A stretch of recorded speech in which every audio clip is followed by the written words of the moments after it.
Praise the lord. ఈరోజు దేవుని వాగ్దానము, నీకును నీ ఇంటికిని నీకు కలిగిన అంతటికిని క్షేమమవునుగాక. సమూయేలు మొదటి గ్రంథము 25వ అధ్యాయము 6వ వచనము. సహోదరి సహోదరులారా, ఈ వాక్యం దావీదు తన మనుష్యులను నాబాలు దగ్గరకు పంపిన సందర్భంలో వస్తుంది. దావీదు పంపిన మనుషులు నాబాలుతో ఈ మాట పలికారు.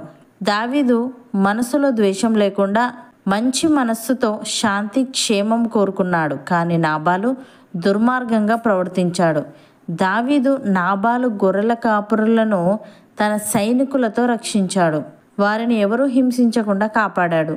నాబాలు ఆస్తికి దావీదు ఒక రక్షకుడిలా నిలిచాడు. కానీ నాబాలు దావీదు పంపిన మనుషులను అవమానించాడు, సహాయం చేయడానికి నిరాకరించాడు.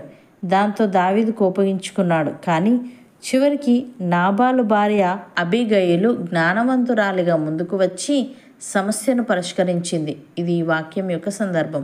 అయితే ఈ మాటను మనం జాగ్రత్తగా పరిశీలిస్తే ఇందులో ఒక అద్భుతమైన అర్థం దాగి ఉంది.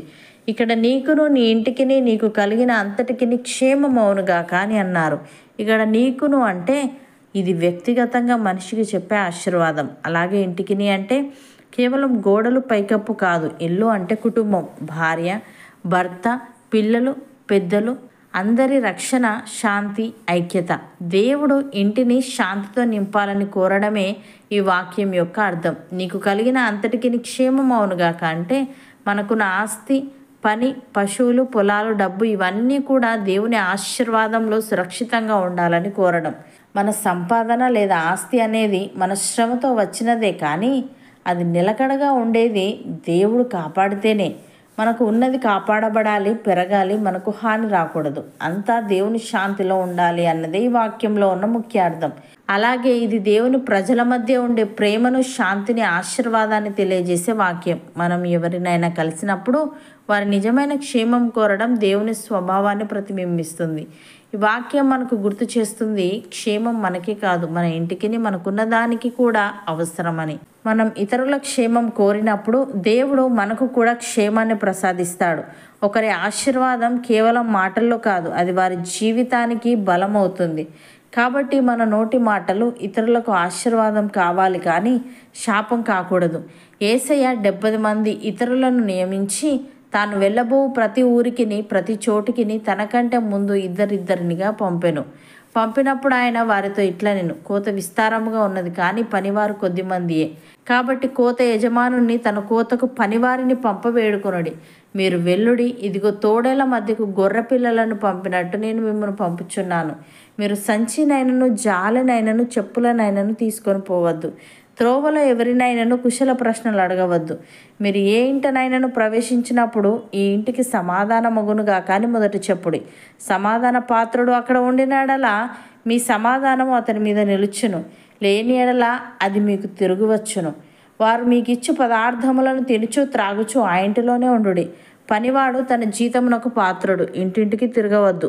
మరియు మీరు ఏ పట్టణములోనైనా ప్రవేశించినప్పుడు వారు మిమ్మల్ని చేర్చుకుంటే మీ ముందర పెట్టునవి తినుడి, అందులోనున్న రోగులను స్వస్థపరచుడి.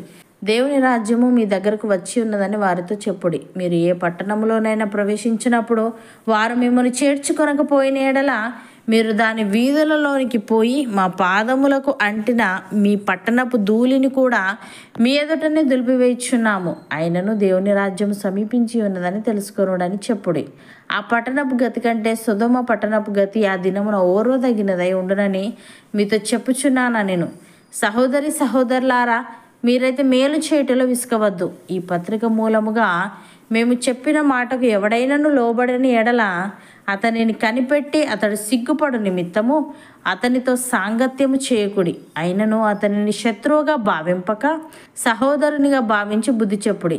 సమాధానకర్తయగు ప్రభువు తానే ఎల్లప్పుడూ ప్రతి విధము చేతను మీకు సమాధానము అనుగ్రహించునుగాక.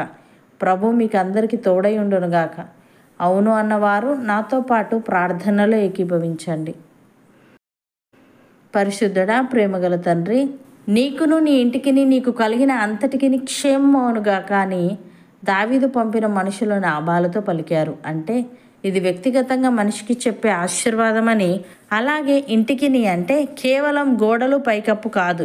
ఇల్లు అంటే కుటుంబం, భార్య, భర్త, పిల్లలు, పెద్దలు, అందరి రక్షణ, శాంతి, ఐక్యతని. నీవు ఇంటిని శాంతితో నింపాలని కోరడమే ఈ వాక్యం యొక్క అర్థమని తెలియజేశావు. తను నీకు స్తుతులు. దేవా, మేము ఎవరినైనా కలిసినప్పుడు వారి నిజమైన క్షేమం కోరడం నీ స్వభావాన్ని ప్రతిబింబిస్తుంది గనుక క్షేమం మాకే కాదు, మా ఇంటికి మాకు కలిగినదంతటికీ కూడా అవసరము గనుక మా మాటలు ఇతరులకు ఆశీర్వాదం కావాలి కానీ శాపం కాకుండా ఉండుటకు సహాయము దయచేయమని. మేమైతే మేలు చేయుటలో విసుకక ఎల్లప్పుడూ ఇతరులకు మేలు చేసే వారంగా ఉండుటకు కృపచూపమని.